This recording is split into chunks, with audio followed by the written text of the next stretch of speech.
goodbye may just be the start. John Aniston's passing last month left a hole in the heart of Days of Our Lives.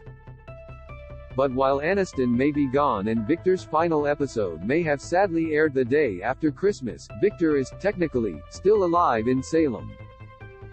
Maggie just made that clear in her pep talk, encouraging Sarah to stick with Xander if she still loves him.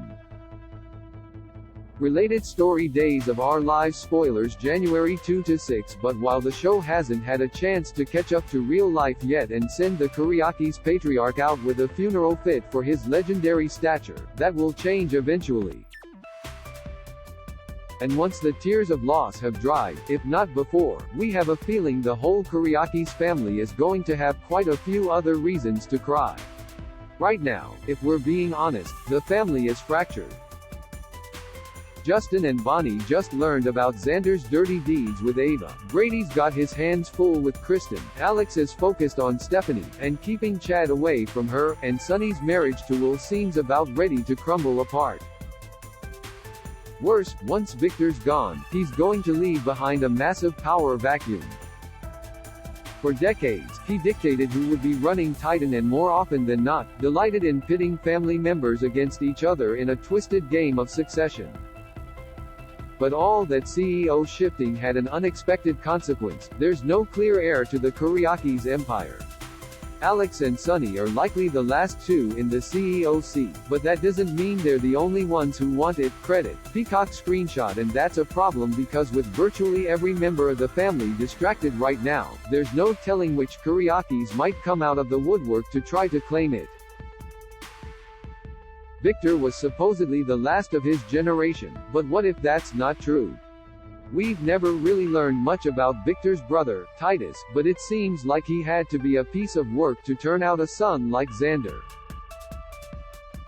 When Xander showed up, he was not a good person: kidnapping, murder, money laundering, assorted illegal operations, and that suited Victor just fine because he was useful for the Kiriakis criminal branch. What if Xander's father is even worse but had been laying low, having faked his own death because of a falling out with Victor, and the realization that his brother held the reins of power in the family? With Victor dead and a power struggle for his empire underway, it would be the perfect time for Titus to return and try to claim everything for himself. And come on, who better to run Titan than Titus? But that kind of threat could unite the whole family in Salem, including Xander.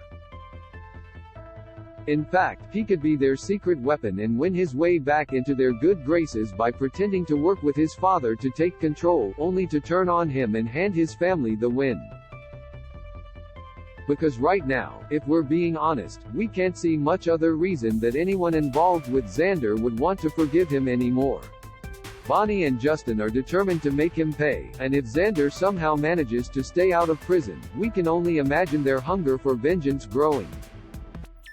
Xander's got few options left to win back his family, and probably stay out of jail. Credit Peacock screenshot. More Eric kidnapping Rachel could have unthinkable consequences. Titus could provide us with a whole new brand of villain, one, perhaps capable of staying power even after he's beaten back from the Kiriakis empire. He would be the type of villain who could better embody the illicit side of the family that both Victor and Xander represented when they first showed up in Salem. Even better, Titus wouldn't be the only resurrection. Beau's return is already in the works, and it seems downright absurd to think that Philip wouldn't be back for Victor's funeral, and to team up with his brother and the rest of the family to fend Titus off. Of course, once he was gone, that would still leave the rest of the family scrambling to figure out who would end up on top, but that's a problem for another day.